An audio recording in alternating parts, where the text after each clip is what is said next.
আসসালামু আলাইকুম ভিউয়ার্স, আশা করি সবাই ভালো আছেন। প্রতিদিনের মতো আজকেও চলে আসলাম। আর আজকে আমি উস্তা ভাজি করব, তাই আজকে উস্তাগুলো কেটে নিচ্ছি। আর অবশ্যই আমার চ্যানেলটি এখনও যারা সাবস্ক্রাইব করেননি অবশ্যই চ্যানেলটি সাবস্ক্রাইব করে দেবেন। আর যারা অলরেডি সাবস্ক্রাইব করে দিয়েছেন তাদেরকে অসংখ্য ধন্যবাদ। আশা করি সবাই আমাদের পাশে থাকবেন। আমার উস্তাগুলো কোটা হয়ে গেছে, আমি সবগুলো কেটে নিয়েছি। এখন আমি আলু কুচিয়ে নিয়েছিলাম, কিন্তু ওটা আমি ভিডিও করিনি, তাই যে আমি আলুটা ধুয়ে নিয়েছি আর এটা এখন দিয়ে দিচ্ছি কড়াইয়ের ভিতরে। আর আজকে উস্তাটা আমি হাতে মেখে রান্না করব।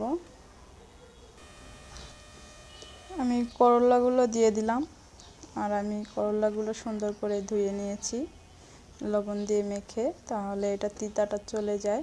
আর এখানে আমি নিয়েছি হলো পেঁয়াজ, কাঁচামরিচ আর হলো রসুন, এগুলো এখন সব আমি ঢেলে দেবো এখানে।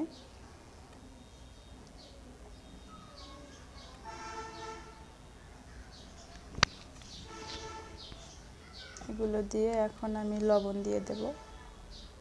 আমি পরিমাণ মতো লবণ দিয়ে দিচ্ছি, আপনারা দিয়ে দেবেন আপনাদের স্বাদ মতন।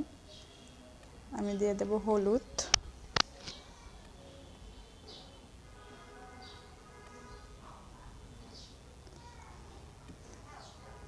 আর দিয়ে দেব রান্নার তেল।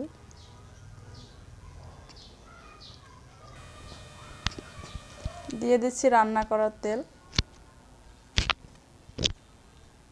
এখন আমি সবগুলো মেখে নেব।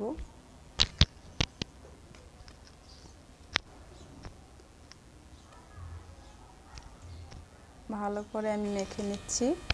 আমার ভালো করে মাখানো হয়ে গেছে। এখন আমি হালকা একটু পানি দিয়ে দেব আলুটা সিদ্ধ হওয়ার জন্য।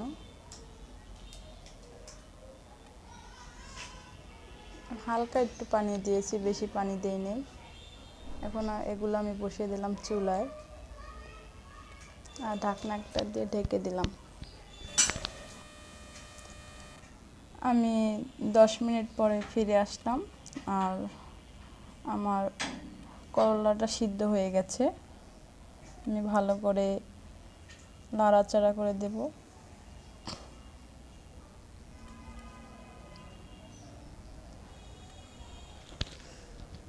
ভালো করে নাড়াচাড়া করে দেব, আর নিচে যেন না লেগে না যায়। আমি আবারও ঢেকে দিলাম,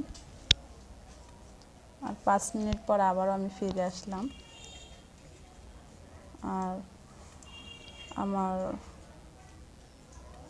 করলাটা রান্না করা হয়ে গেছে। এখন আমি এটা নামিয়ে ফেলব।